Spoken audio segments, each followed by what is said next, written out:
2026 bertepatan dengan Mother's Day sekitar pukul 8 pagi.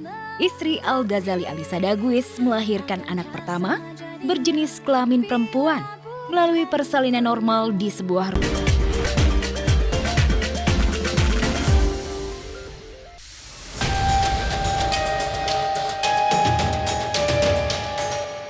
Jadi bayi perdamaian Bapak? Enggak lah. Untuk komen. Yang pasti jangan merusak hari bahagia dengan komentar yang enggak.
Itulah nama yang disematkan Al-Alisa untuk anak pertamanya. Soleil dari bahasa Prancis yang berarti matahari. Zepora dari bahasa Yunani, Zephyr bermakna angin sepoi dari barat. Keluarga besar pun hadir semua untuk menyambut kelahiran baby Soleil. Selamat buat Kak Al. Selamat Kak Al. Alhamdulillah, mohon doanya ya. Buat Kak Al dan Alisa, punya sehat, lainnya juga sehat. Ya, pastinya kan excited semua, jadi lagi capek, tapi kalau masalah excited sih kita udah sangat bahagia. Yang jelas apalagi hari ini kan Mother's Day ya, jadi hadiah yang dia dapatkan sebenarnya kan udah ya lebih besar dari apapun yang dia bisa dapatkan dari orang lain gitu kan. Ya senang karena tahun ini kayak diberkahi dengan sesuatu yang Allah emang takdirnya, insya Allah. Doain aja mudah-mudahan lahir selamat ya. Namanya Soleil, bahasa Prancis itu Soleil. Itu cari di Google aja deh. Zepora. Zepora itu istrinya Nabi Musa. Terus Ghazali, sama bapaknya.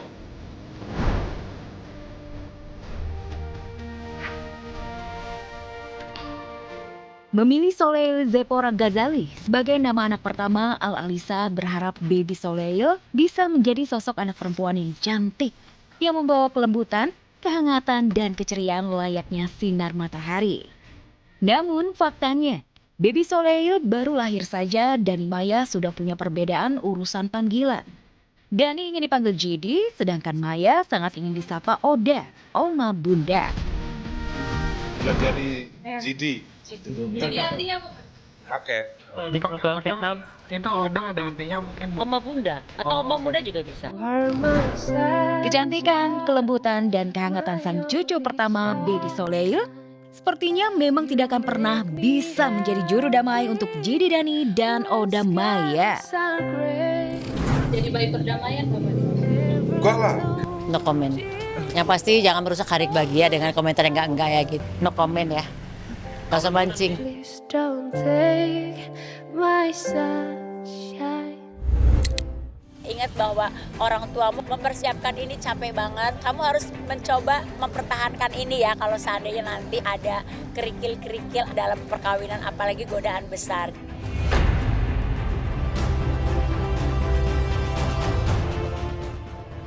Spektakuler dan istimewa, begitulah momen puncak pesta ngunduh mantu putra sulung Soimah akhir pekan kemarin yang digelar di pendopo pribadi keluarga besar Soimah.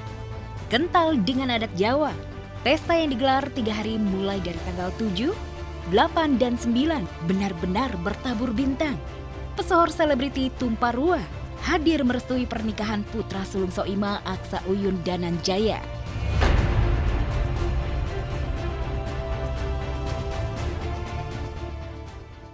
Soimah selamat punya mantu. Mudah-mudahan cepat dapat cucu. Jadi Soimah jadi nenek pertama di antara kita semuanya ya.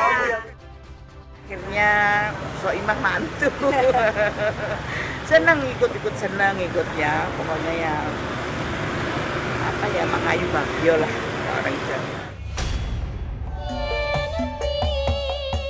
Malam puncak pesta ngunduh mantu putra Soimah yang dihelat mewah di Bantul, Yogyakarta tidak saja bertabur bintang, tapi juga dihadiri pesohor negeri ini.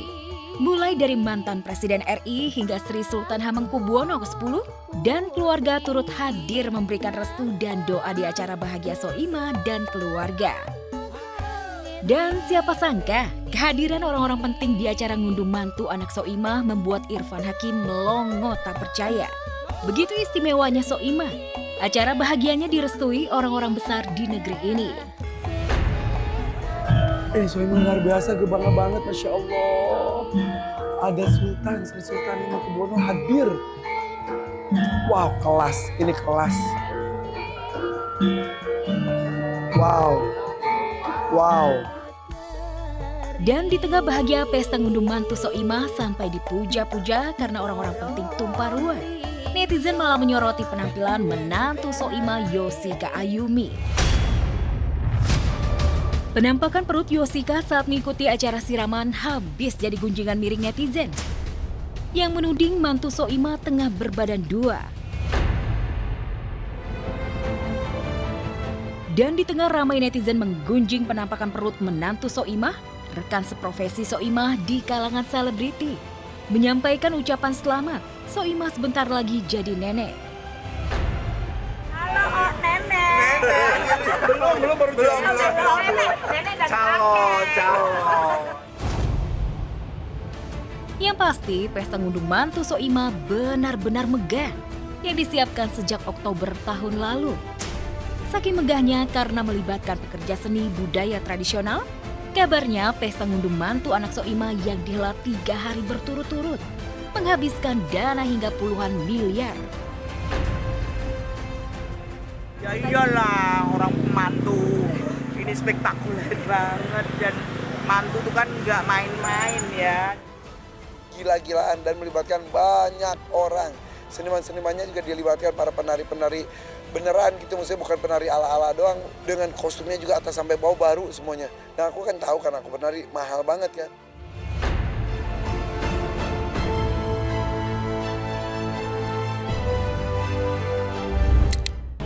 Kembalinya saya nanti harus dibawa kembali ke Nusa Kambangan. Dan itu yang membuat saya itu nggak kuat juga ya.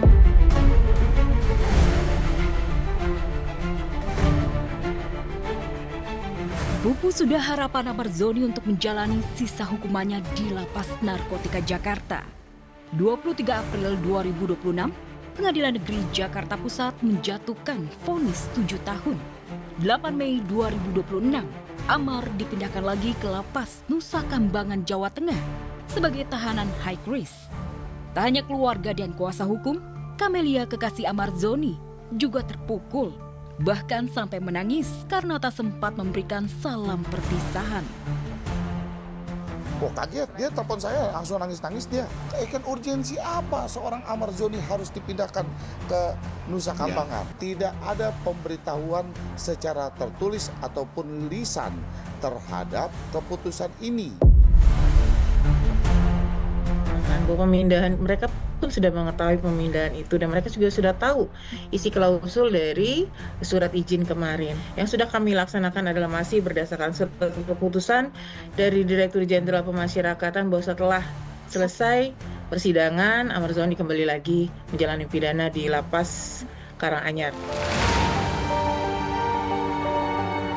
Amarzoni kini sudah menghuni lagi Lapas Super Maksimum Security Nusa Kambangan. Tempat yang menjadi menakutkan sampai menyisakan trauma mendalam. Terpenjara sepi, jauh dari keluarga dan kekasih hati. Ya aku nggak ngerti, dia nggak bisa ceritakan sedetail itu gitu. Intinya aku sangat trauma banget. Kalau aku dibalikin ke NK, aku nggak ngerti bisa bertahan atau enggak. Karena mukanya dia tuh kalau udah ngomongin masalah itu sangat-sangat ketakutan. Itu yang bikin aku, Adit dan keluarga lainnya itu khawatir gitu loh. Dan dia sudah merasakan di sana, dia sudah betul-betul kapok dan betul-betul trauma. Aku terpaksa menangis. Asa tak jadi nyata, trauma di pelupuk mata. Ahmad Zoni pun harus menerima realita kembali ke tempatnya yang menakutkan. Sang mantan istri Irish Bella justru makin berlimpah bahagia bersama suami barunya. Ibel bahkan berhasil membuat karya film layar lebar perdana bergenre horor sebagai produser eksekutif. Kita mulai ke klinik ya, kita lihat klinik ya, akhir bulan nanti kita ketemu ya, klinik ya.